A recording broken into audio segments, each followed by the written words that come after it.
तो आज हमारे पास एक अहम जानकारी है।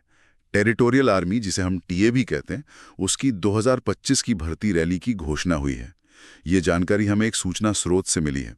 और ये सिर्फ नौकरियों की बात नहीं है, ये नागरिकों की देश सेवा में भागीदारी का एक जरा अलग सा तरीका है। चलिए थोड़ा समझते हैं इसको। बिल्कुल, ये वाकई देश सेवा का एक विशिष्ट रास्ता कह सकते हैं। स्रोत ये बता रहा है कि रैलियां 15 नवंबर से शुरू हो रही हैं और इसमें जनरल ड्यूटी, क्लर्क, ट्रेड्समैन जैसे कई पद हैं। हाँ। और सबसे जरूरी बात, ये रैलियां पूरे भारत में अलग अलग जगहों पर होंगी, तो पहुंच ज्यादा लोगों तक होगी। ये सीधे तौर पर उस नागरिक सैनिक वाली सोच से जुड़ता है जिसके लिए टीए जानी जाती हैं। अच्छा, तो फिर इसमें कौन शामिल हो सकता है? आपने पदों का जिक्र किया, जनरल ड्यूटी, क्लर्क, ट्रेड्समैन। इनकी योग्यता तो शायद सीधी सादी होगी, जैसे 10वीं 12वीं पास। बिल्कुल। लेकिन एक चीज जो सबसे ज्यादा ध्यान खींच रही है वो है आयु सीमा, 18 से 42 साल। हाँ, ये तो वाकई काफी बड़ा दायरा है। ये क्या बताता है प्रादेशिक सेना के बारे में? आपने बिल्कुल सही पॉइंट पकड़ा।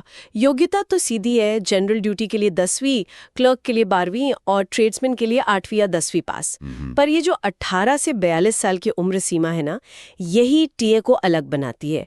ये रेगुलर आर्मी की भर्ती से काफी अलग है। हाँ, वो तो है। ये दिखाता है कि टीए सिर्फ नौजवानों पर ही फोकस नहीं कर रही है, बल्कि ये अनुभवी नागरिकों को भी उनके अपने काम धंधे के साथ देश सेवा का मौका दे रही है। यहाँ मकसद शायद ये भी है कि उनके मौजूदा हुनर और तजुर्बे का इस्तेमाल किया जाए। अच्छा, यानी ये उन लोगों के लिए भी एक रास्ता है जो शायद पहले सेना में नहीं जा पाए या अब अपनी जिंदगी के दूसरे पड़ाव पे हैं पर देश के लिए कुछ करना चाहते हैं। बिल्कुल बिल्कुल। तो फिर चयन प्रक्रिया कैसी है? क्या वो इस बड़े एज ग्रुप को ध्यान में रखती है या सिर्फ फिजिकल फिटनेस पे ही जोर है? एक ही चयन प्रक्रिया शुरू तो फिजिकल टेस्ट से ही होती है। दौड़ है, लंबाई, सीने की माप, ये सब ये बेसिक फिटनेस के लिए जरूरी है। हाँ, वो तो होना ही चाहिए। इसके बाद फिर डॉक्यूमेंट वेरिफिकेशन होता है और फिर मेडिकल टेस्ट। प्रक्रिया सख्त तो है, लेकिन इसका मकसद ऐसे फिट नागरिकों को चुनना है जो पार्ट टाइम सैन्य सेवा के लिए तैयार हों। अच्छा, पार्ट टाइम? हाँ, जाहिर है एक फुल टाइम सैनिक की जरूरत है और पार्ट टाइम सैनिक की भूमिका में थोड़ा फर्क तो होगा, तो चयन प्रक्रिया शायद इसे ध्यान में रखती होगी।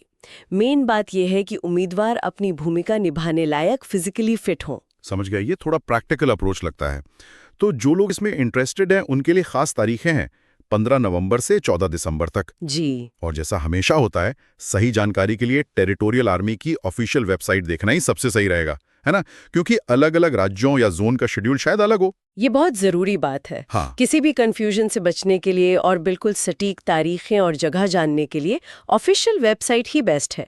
वहीं पर स्टेट वाइज या जोन वाइज सारी डिटेल मिलेगी। तो संक्षेप में कहें तो टेरिटोरियल आर्मी की ये भर्ती 18 से 42 साल के नागरिकों को, चाहे उनका पेशा कुछ भी हो, उनको पार्ट टाइम देश सेवा का एक अनोखा मौका दे रही है। बिल्कुल। अलग अलग भूमिकाएं हैं और रैलियां 15 नवंबर से 14 दिसंबर तक हैं।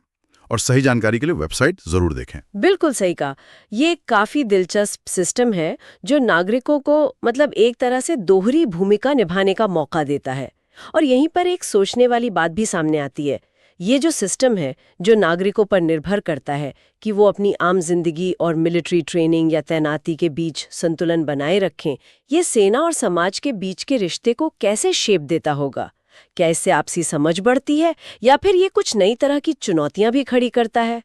इस पर सोचना शायद हमें सिविल मिलिट्री रिलेशन की एक अलग परत समझने में मदद करे।